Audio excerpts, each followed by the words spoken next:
अब फटाफट recall start करते हैं। तो देखिए, जो डायलिसिस है ये बेसिकली एक ऐसा प्रोसीजर है जो कि हमारे बॉडी को क्लीन कर रहा है। ये हमने पहले डेफिनेशन के पार्ट से देखा कि बेसिकली डायलिसिस है क्या, राइट। एक ऐसा प्रोसीजर जो हमारे ब्लड को क्लीन कर रहा है, मीन्स व्हाट, वेस्ट सब्सटेंस को निकाल रहा है। ओके, मीन्स सेपरेट कर रहा है, सेपरेट यूजफुल चीजों से सेपरेट कर रहा है और उसको बॉडी में से बाहर निकाल रहा है, हार्मफुल चीजों को, वेस्ट सब्सटेंस को। ओके, सो अब यहाँ पर एक पॉइंट था जो हमने एक्सप्लेनेशन पार्ट में डिस्कस नहीं किया। सो बड़ा शॉर्ट पॉइंट है, ऑब्वियस सा पॉइंट है वो। सो यहाँ पर देखो, अभी आगे जाके आप जब हम आगे डिस्कशन बढ़ाएंगे आने वाली वीडियोस में, तो उधर टाइप्स ऑफ डायलिसिस करके हम डिस्कस करने वाले हैं, जिसमें पेरिटोनियल एंड हेमोडायलिसिस, ऐसे दो टाइप्स हैं। दोनों के तरीके अलग है डायलिसिस परफॉर्म करने के, बट कोई भी तरीका हो, कैसा भी तरीका हो, पेरिटोनियल डायलिसिस हो या हेमोडायलिसिस हो, आखिर में एक ही उद्देश्य है, एक ही मोटिव है, दैट इज आपके बॉडी में से वेस्ट सब्सटेंस को निकालना। फिर वो कौन सा भी टाइप हो, पेरिटोनियल या हेमोडायलिसिस हो, बेसिकली आपके बॉडी में से वेस्ट सब्सटेंस निकालना, ऑब्वियसली। ओके, सो ये डायलिसिस प्रोसेस क्या है, ये आपके बॉडी में से वेस्ट सब्सटेंस को निकालता है, मतलब आपके बॉडी को, मतलब ब्लड को क्लीन करता है। अब ब्लड को क्लीन किया तो ऑब्वियसली सब्सटेंसेस निकलेंगे और बॉडी भी क्लीन होगी। ओके, सो ये मतलब, और फिर आगे देखा हमने कि ये जो डायलिसिस है ये एक आर्टिफिशियल वे है। इसके ऊपर हमने डिटेल डिस्कशन किया कि ये जो डायलिसिस चल रहा है ये एक आर्टिफिशियल वे है। और यहां पर हमने देखा था कि आर्टिफिशियल वे क्यों है, बिकॉज यहां पर सब कुछ वो मशीन कर रहा है, ना कि वो किडनी कर रही है। और यहाँ पर ऐसे भी नहीं हो रहा कि वो मशीन को किडनी से कनेक्ट किया गया है और वो किडनी को नेचुरली वर्क करने के लिए प्रोवोक करता है या वो प्रोसेस वैसा कैरी ऑन करता है ताकि आपकी किडनी नेचुरली काम करे। नहीं जी, आर्टिफिशियल वे क्यों बोला गया, और जो मशीन भी यूज होती है उसको भी आर्टिफिशियल किडनी कहा गया, बिकॉज वो जो मशीन होती है वो हमारे बॉडी से कनेक्ट किया जाता है थ्रू द ट्यूब्स, और इसमें किडनी का कोई रोल प्ले नहीं होता, बिकॉज पहले ही फेल हो चुकी है। वो जो भी काम करना होता है वो कौन करता है, जो आर्टिफिशियल मशीन है, आर्टिफिशियल किडनी है, वो करता है। और इसके बाद हमने एक और एग्जांपल के थ्रू देखा, आपको समझाने के लिए यहाँ पर एक और एग्जांपल लिया था, दैट इज नेचुरल वे और आर्टिफिशियल वे। नेचुरल वे में क्या हो रहा है, किडनी कंटिन्यूअसली काम कर रही है, आपको पता भी नहीं चल रहा, जैसे कि मैं बोला अभी आपसे, आपके साथ डिस्कशन भी कर रहा हूं तो फिर यहाँ पर चल ही रहा होगा। ओके, किडनी कंटिन्यूअसली सेपरेट कर रही होगी। ओके, सो इस तरीके से वो नेचुरल वे है, नेचुरली हो रहा है, आपको वहां पर ज्यादा ध्यान नहीं देना पड़ रहा, वहां पर मेडिकेशंस नहीं चल रही। बट जब आर्टिफिशियली हो रहा है तो वो बाहर से हो रहा है, वहां पर आपको ध्यान देना पड़ता है, वो सारी चीजें।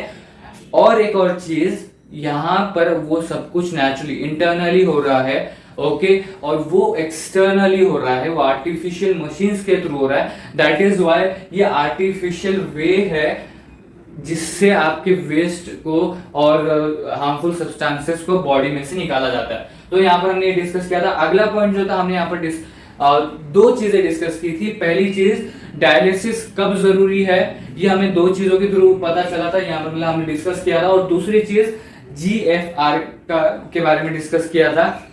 बेसिकली पहला जो चीज डिस्कस किया हमने वो था कि डायलिसिस कब लगता है, ये हमें पता कैसे चलेगा।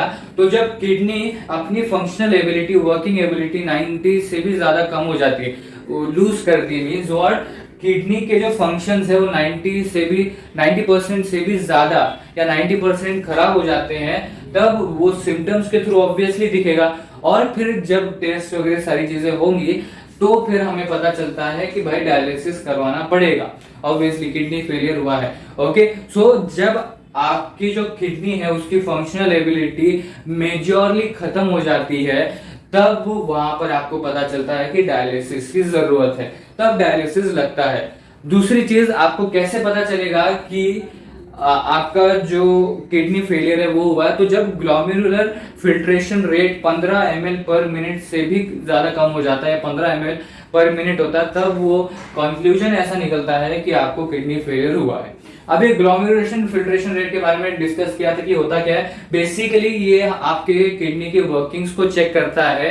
कैसे चेक करता है, जो ग्लोमेरुलस है, जो ऑब्वियसली ब्लड को फिल्टर करता है, वो वो जो पर्टिकुलर पार्ट है पूरे प्रोसेस में, ओके। तो ग्लोमेरुलस से जो ब्लड है वो 1 मिनट पर मिनट में, okay, in each minute how much blood is passing through glomerulus, इससे एस्टिमेट किया जाता है कि जो किडनी की वर्किंग है वो कैसी है, ओके। अब हमने इसमें 3 केसेस लाए थे, ओके, 3 केसेस लाए थे। दैट इज अगर 15 ml पर मिनट है या उससे भी कम है, 15 ml पर मिनट, इसका क्या मतलब है, यहां पर जैसे देखा हमने कि ब्लड पास हो रहा है ग्लोमेरुलस से इन ईच मिनट, ओके, तो वो चेक किया जा रहा है। तो जब 1 मिनट में 15 ml या उससे कम पास हो रहा है ब्लड ग्लोमेरुलस से, तो उसको ऐसा एस्टिमेट किया जाता है या ऐसा कंक्लूजन निकाला जाता है कि किडनी फेलियर के चांसेस है या तो किडनी फेलियर है, ऐसा, ओके। सो पहला केस क्या है, 15 ml पर मिनट या उससे कम, तो ये कंक्लूजन निकाला जाता है कि किडनी फेलियर है। अगर 30 से 50 के रेंज में 30 to 50 ml पर मिनट है, मतलब 60 से कम है, सो उसको बोला जाता है कि कोई किडनी इन्फेक्शन है, डिजीज हुआ होगा, ये कंक्लूजन निकलता है। और अगर 60 से ज्यादा है तो ये नॉर्मल रेंज होता है, basically according to the studies ये नॉर्मल रेंज होता है कि 60 ml पर मिनट ब्लड पास हो रहा है ग्लोमेरुलस से, ये नॉर्मल रेंज है, मतलब आपकी किडनी नॉर्मल है, ओके। सो ये हमने डिस्कस किया था GFR, that is glomerular filtration rate के बारे में। उसके बाद हमने देखा था कि बॉडी बैलेंस कैसे मेंटेन रहता है डायलिसिस के थ्रू, ऑब्वियसली ब्लड प्रेशर कंट्रोल होता है।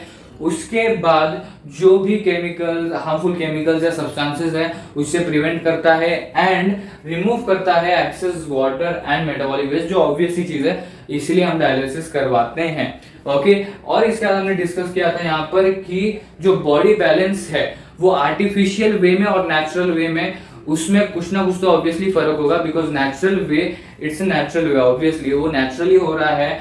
जैसे कि मैंने बोला कि अभी भी जैसे बात कर रहा हूं तो उस समय भी अंदर किडनी का काम चल ही रहा होगा, सारे बॉडी पार्ट्स का काम चल ही रहा होगा, ऑर्गन्स जितने भी है, ओके। सो जब वो नेचुरली हो रहा है तब बॉडी बैलेंस, जो बॉडी बैलेंस नेचुरल में है और जो बॉडी बैलेंस आर्टिफिशियल में है, इन दोनों में कुछ ना कुछ तो ऑब्वियसली फर्क होगा ही, ओके। जैसे फॉर एग्जांपल यहाँ पर आपको ध्यान देना नहीं पड़ता कि भाई अभी किडनी चल रही है कि नहीं चल रही, जब किडनी को काम करना होता है ऑब्वियसली वो करती है, जब मेटाबॉलिक वेस्ट रिमूव करना होता है, वेस्ट रिमूव करती है, बस उसको मेंटेन रखने के लिए कुछ चीजें करनी पड़ती है आपको, दैट्स इट, ओके। वो नेचुरल वे को मेंटेन रखने के लिए, आर्टिफिशियल वे में बहुत सारी चीजों के ऊपर डिपेंडेंट हो जाती है बॉडी बैलेंस मेंटेन रखना, जैसे मशीन के ऊपर टोटली डिपेंडेंट होता है और मशीन ही काम नहीं कर रही, सो उसके ऊपर डिपेंड होता है, मेडिकेशंस के ऊपर डिपेंडेंट हो जाता है। अब ये सारी चीजों के ऊपर आपका बॉडी बैलेंस मेंटेन रहता है, सो ऑब्वियसली आर्टिफिशियल वे और नेचुरल वे में फर्क तो हो गई,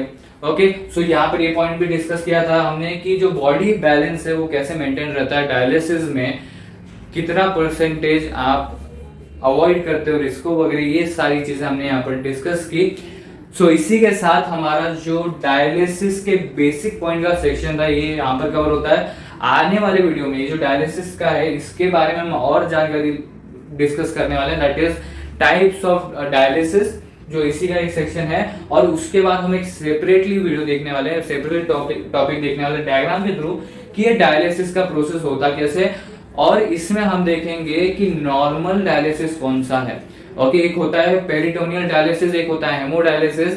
तो अब डिस्कस करने के बाद पता चलेगा, हम जब आने वाले वीडियो में डिस्कस करेंगे तब आपको पता चल ही जाएगा कि ऑब्वियसली कौन सा डायलिसिस ज्यादातर परफॉर्म किया जाता है अकॉर्डिंग टू द पेशेंट, उसमें पेशेंट का भी रहता है कि वो कौन सा ऑब्वियसली करवाना चाहता है वगैरह वो सब कुछ। सो ये था सब कुछ हमने डिस्कस किया हुआ, आगे क्या डिस्कस करने वाले वो भी अभी डिस्कस कर लिया, ओके। सो अभी हमारा डायलिसिस का जो पहला सेक्शन है जिसमें हमने सारे के सारे बेसिक पॉइंट डिस्कस किए वो यहाँ पर ही खत्म होता है।